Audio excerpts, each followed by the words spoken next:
తెలంగాణలో 10 ఏళ్ల తర్వాత అధికారంలోకి వచ్చిన కాంగ్రెస్ పార్టీ లోక్సభ ఎన్నికల్లో సైతం తన సత్తా చాటేందుకు పావులు కదుపుతోంది.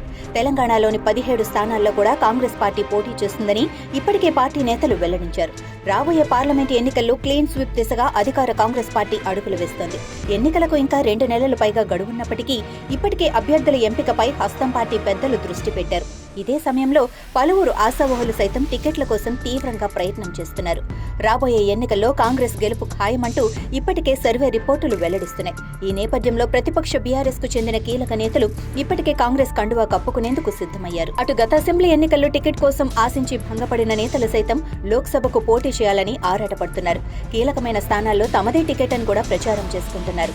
తెలంగాణలోని కొన్ని నియోజకవర్గాలపై పొరుగు రాష్ట్రం ఆంధ్రప్రదేశ్ ప్రభావం ఉంటుందనేది వాస్తవం. ప్రధానంగా సరిహద్దు జిల్లాలైన నల్గొండ, ఖమ్మం పార్లమెంటు స్థానాల్లో ఈ ప్రభావం అధికంగా ఉంటుంది. ఆయా నియోజకవర్గాల్లో ఉంటున్న సామాజిక వర్గాలు సైతం ఎన్నికల్లో గెలుపోవటములను ప్రభావితం చేస్తాయి. ముఖ్యంగా నల్గొండ జిల్లాలో రెడ్డి సామాజిక వర్గం నేతలు ప్రభావం చూపుతుండగా ఖమ్మం జిల్లాలో మాత్రం కమ్మ సామాజిక వర్గానిదే పైచేయి. ఖమ్మం జిల్లాలో కీలకమైన నేతలుగా గుర్తింపు తెచ్చుకున్న ప్రస్తుత మంత్రులు భట్టి విక్రమార్క, తుమ్మల నాగేశ్వరరావు, పొంగులేటి శ్రీనివాసరెడ్డి సైతం గత ఎన్నికల్లో ఇదే విషయాన్ని పసిగట్టారు. అందుకు అనుగుణంగానే పావులు కదపడంతో కేవలం భద్రాచలం మినహా జిల్లాలోని అన్ని స్థానాలు కూడా కాంగ్రెస్ పార్టీ గెలుచుకుంది.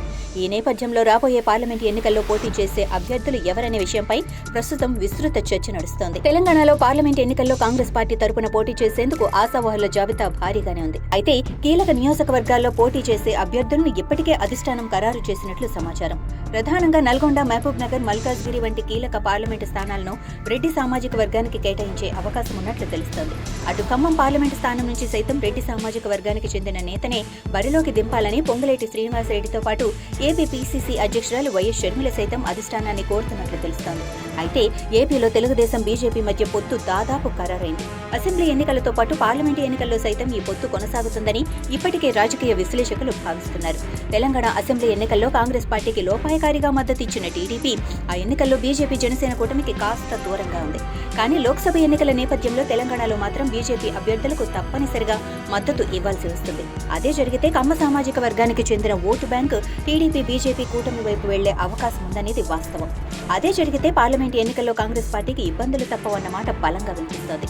పూర్తిగా రెడ్డి సామాజిక వర్గానికి టికెట్లు కేటాయిస్తే తమకు అన్యాయం జరిగిందన్న భావన కమ్మ సామాజిక వర్గానికి వస్తుందని కూడా రాజకీయ విశ్లేషకులు భావిస్తున్నారు. ఇదే సమయంలో కాంగ్రెస్ పార్టీ అగ్రనేతలు సైతం ఏపీ, తెలంగాణ సరిహద్దు నియోజకవర్గాల్లో ఒకటి కమ్మ సామాజిక వర్గానికి కేటాయించాలని భావిస్తున్నారు. ఖమ్మం జిల్లాకు చెందిన సీనియర్ నేత, గతంలో పీసీసీ వర్కింగ్ ప్రెసిడెంట్ గా పనిచేసిన జెట్టి కుసుమకుమార్ పేరును ఖమ్మం పార్లమెంట్ స్థానం కోసం పరిశీలిస్తున్నట్లు తెలుస్తోంది. దాదాపు 30 ఏళ్లుగా రాజకీయాల్లో కొనసాగుతున్న కుసుమకుమార్ జిల్లాలో అన్ని వర్గాల నేతలతో సత్సంబంధాలున్నాయి. అదే సమయంలో జాతీయ స్థాయిలో చక్రం తిప్పగల నేతగా గుర్తింపు తెచ్చుకున్నారు. రాహుల్ గాంధీ, సోనియా గాంధీలతో నేరుగా మాట్లాడగలిగే నేతల్లో కుసుమకుమార్ ఒకరు. అసెంబ్లీ ఎన్నికల్లో ఖమ్మం పార్లమెంటు పరిధిలోని 7 అసెంబ్లీ నియోజకవర్గాల్లో కాంగ్రెస్ అభ్యర్థులు గెలవడానికి కుసుమకుమార్ తన వంతు కృషి చేశారు. వాస్తవానికి ఖమ్మం పార్లమెంటు స్థానం నుంచి ప్రస్తుత ఉప ముఖ్యమంత్రి భట్టి విక్రమార్క సతీమణి పేరుతో పాటు మంత్రి పొంగులేటి శ్రీనివాసరెడ్డి సూచించిన వ్యక్తి పేరు కూడా వినిపిస్తోంది. అయితే అసెంబ్లీ ఎన్నికల్లో పొంగులేటి, భట్టి సూచించిన వ్యక్తులకే టికెట్లు కేటాయించారు. అలాగే పార్టీ అధికారంలోకి వచ్చిన తర్వాత ఈ ఇద్దరు నేతలకు కూడా కీలక పదవులు వచ్చాయి.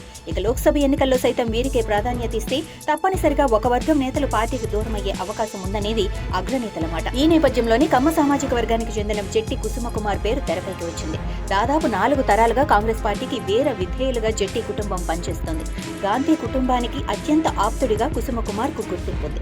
పార్టీలో కీలకమైన పదవులు నిర్వహించారు కూడా. ఎన్ఎస్యుఐ యూత్ కాంగ్రెస్ ఉమ్మడి ఆంధ్రప్రదేశ్ లో పార్టీ ప్రధాన కార్యదర్శిగా, తెలంగాణ పీసీసీ వర్కింగ్ ప్రెసిడెంట్ గా బాధ్యతలు నిర్వహించారు. అలాగే పలు రాష్ట్రాల్లో ఏఐసీసీ ఎన్నికల పరిశీలకుడిగా పార్టీ సూచించిన బాధ్యతలను విజయవంతంగా నిర్వహించారు కూడా.